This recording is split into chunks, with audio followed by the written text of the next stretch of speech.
It was unspoiled and beautiful West Cork that saw the birth of a giant of Irish history. And although he died at the age of only 31, the shadow of Michael Collins still lies over the entire island. It lies heaviest, however, here in Cork, for it was in this southern county, among his own people, that he was shot dead after forcing the world's then mightiest empire to plead and bargain for peace. In this humble stone and mortar building near a meeting of roads called Sam's Cross, named after a Robin Hood-like highwayman, Sam Wallace, Michael first saw the light of day, or to be more precise, the light of a flickering candle, born in the early hours of October the 16th, 1890.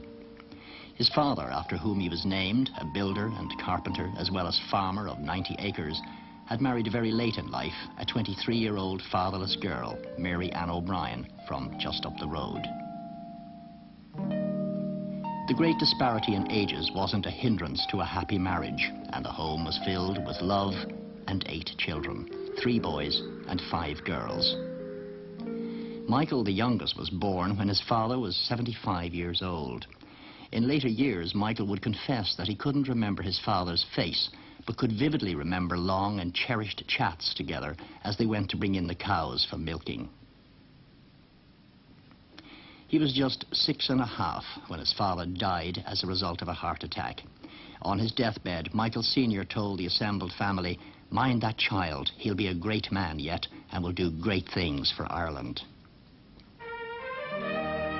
Educated at nearby Lissaverde and then at the National School here in Clonakilty, 4 miles away, Michael was raised in an atmosphere of Irish nationalism.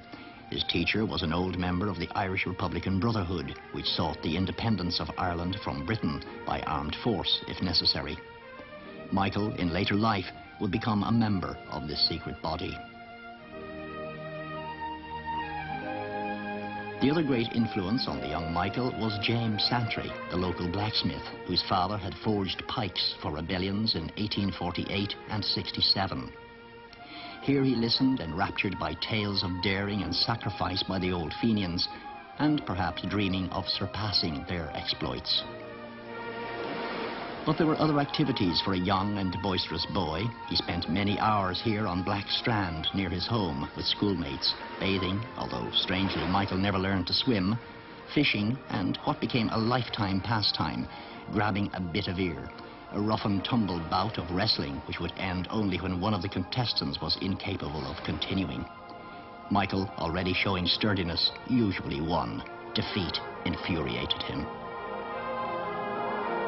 3 years after the death of her husband, Michael's mother, industrious and capable, had hired the labours of stonemasons and built a new house, Woodfield, alongside the old homestead.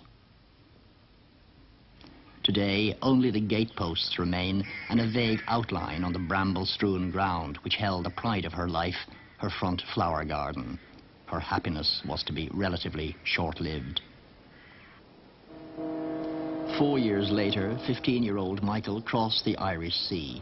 London, capital of an empire which included Ireland, beckoned. He passed the post office boy clerkship entrance examination and took up work here, the Post Office Savings Bank in West Kensington. His elder sister Hanny was already working in London for the civil service, so she became mother, sister and guardian to the young Michael. Their home was here, over a shop at number 5 Netherwood Road, West Kensington. They got on very well. She was rather strict on him. I think she thought he was a bit on the boisterous side. Of course, he was only a young boy. And all the time he was in London, he was very much associated with the Irish games and all that type of thing, and was at the Irish clubs in London. He was interested, very much interested in athletics. He was very fond of sport, but excepting for the one evidence that I could see, I have his medal too for 440 hours championship of the, I think, the Gaelic League in London. He was very highly interested in the Gaelic League and in the London Irish Club.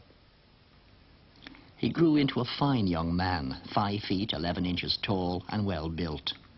Leaving the post office, he joined a stockbroking firm and then a bank as a clerk. World War I had begun. Thousands of Irishmen had joined the British Army, many of them believing their service would lead Britain to grant Ireland home rule. But much more importantly for the political and military history of his native country, Collins had joined the secret nationalist organisation, the Irish Republican Brotherhood, and its subsequent military wing, the Irish Volunteers. A visit home told him revolution was in the air, history was to be made, and he meant to be part of it. Early in 1916, the second year of the First World War, he told his English employers he was leaving to join an Irish regiment in Dublin.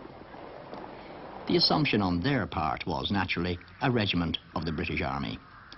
In fact, he was meeting rebel leaders and helping to plan the long-awaited rising. Easter week 1916, and the rising found 25-year-old Captain Michael Collins of the Irish Volunteers fighting in the General Post Office as aide-de-camp to Joseph Plunkett, one of the signatories of the Proclamation of Independence. As a military exercise, the venture was doomed before it had begun. After 6 days of fighting in various parts of the city, the leaders were forced to surrender. 16 of them were subsequently executed. 97 others were sentenced to death, but had their sentences commuted, including a young mathematics teacher, Eamon de Valera, who would figure greatly in the future political life of Michael Collins. After the surrender, Collins was sent to Stafford Jail in England, and 2 months later, as prisoner number 74, to an internment camp at Frongoch in North Wales, along with 1,800 others.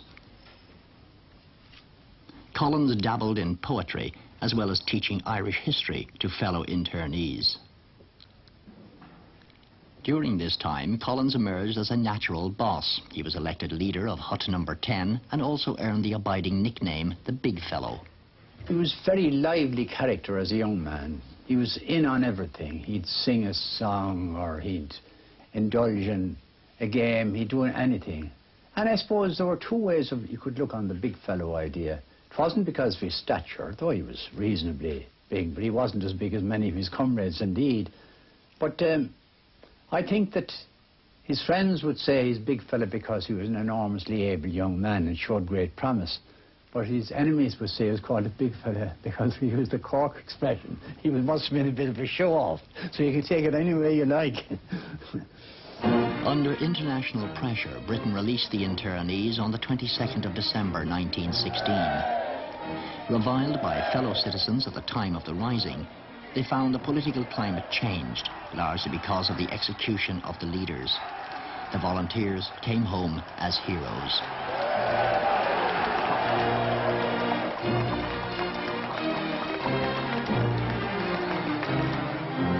Dublin city centre was still in ruins after the fierce fighting of Easter week. Many of the volunteers had fallen on hard times. Collins became paid secretary of the National Aid Association, which gave financial help and found them jobs. But it also gave him an opportunity to quietly begin reorganising the Irish Volunteers and to re-establish the Irish Republican Brotherhood. Within a year, he had become a member of the Supreme Council of the Brotherhood. Collins was determined that the wave of sympathy which had swept the country after the execution of the leaders of the rising would not be allowed to die. He was equally determined that never again would the noble but useless sacrifice of set-piece warfare against superior odds be used. In the future, the volunteers would use the tactics of the Boers in Africa, hit-and-run guerrilla warfare. The influence of the old Irish Parliamentary Party, which had called for faith in the English government to grant home rule, was fast fading. Collins put all his efforts behind a successful opposition candidate in a by-election, Count Plunkett, father of an executed leader in the rising. Among the others who gave support was Arthur Griffith, founder and leader of the old Sinn Féin organisation. Griffith, editor of a Republican newspaper, had been a great influence on the young Michael Collins. Sinn Féin candidates, including Eamon de Valera in East Clare, were successful in 3 further by-elections. The military wing of Sinn Féin was the Irish Volunteers, who would later become the Irish Republican Army, better known as the IRA. De Valera was elected president of Sinn Féin. Cathal Brugha, a tough Dubliner and ardent Republican, became Chief of Staff. and Michael Collins was appointed Director of Organisation. So what kind of young man was Collins?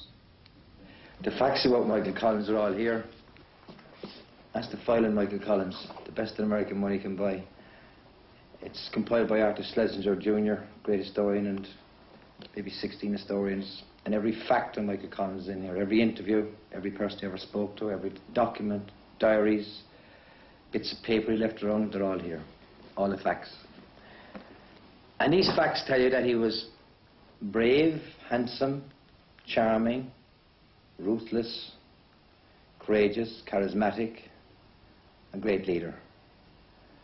And they also tell you that he was cruel, calculating, devious, two-timed a lot of women, and was probably hypocritical in the sense that he went to communion a lot while carrying on an affair with two women at the same time.